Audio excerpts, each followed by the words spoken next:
Hello बच्चों, चलिए प्रश्न को देखते हैं। कह रहा है यदि एक समांतर श्रेणी के n पदों का योगफल 2 × n⁴ जोड़ 5n है तो इसका nवां पद है। और इसके लिए हमारे पास ये चार विकल्प दिया गया है। तो दिए गए प्रश्न के लिए हमारे पास जो मुख्य अवधारणा है, यदि हम इस प्रश्न के लिए मुख्य अवधारणा देखें तो किसी एपी का या समांतर श्रेणी का nवां पद अर्थात an जो होता है, यह होता है a जोड़ n-1 गुना d, जहाँ पर a प्रथम पद और d सारबंतर होता है।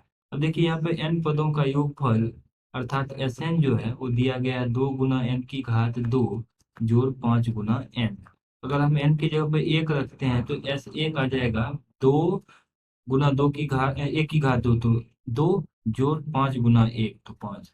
तो S1, तो यहाँ से अगर हम देखें तो S1 साथ है, इसका मतलब क्या है कि प्रथम पद जो है T1 वह साथ ही रहा होगा क्योंकि इसमें एक ही पद है। जब S2 निकालेंगे तो n के जगह पे 2 रख देंगे तो 2 × 2 = 4 जोड़ 5 × 2 तो 10। तो इसका मान आ जाएगा 18 के बराबर। तो अगर हम S2 देखे तो ये प्रथम पद जोड़ द्वितीय पद हो जाएगा तो T1 जोड़ T2 18 हो जाएगा। तो यहाँ हम क्या करते हैं, T2 का मान निकाल लेते, दिया जाएगा 18 माइनस T1 अर्थात 7। तो यहाँ से इसका मान आ जाएगा 11 के बराबर। तो इस तरीके से ये जो हमारे पास समांतर श्रेणी है बन जाएगा प्रथम पद 7 द्वितीय पद 11, और इन दो पदों का जो अंतर है उतना से बढ़ता चला जाएगा तो अगला पद 15 आ जाएगा और इस तरीके से ये बढ़ जाएगा।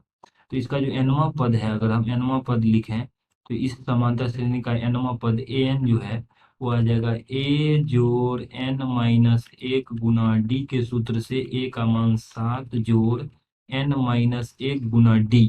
तो d हमने यहाँ पर निकाला है तो d का मान अगर देखें तो दो पदों का अंतर होता है d, तो इन दो पदों का अंतर अगर हम देखें तो 4 है तो सार बनता d जो है वो 4 आ जाएगा। तो 4 यहाँ रख देते हैं गुना 4, सरल करेंगे तो इसका मान आ जाएगा 7 जोड़ 4n-4, अर्थात दिए गए समांतर श्रेणी का nवां पद जो है वो आ जाएगा 4n-3 के बराबर।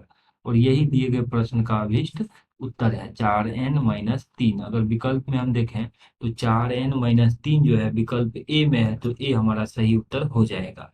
आशा करते हैं कि इस प्रश्न का हल आपको समझ में आया होगा। धन्यवाद।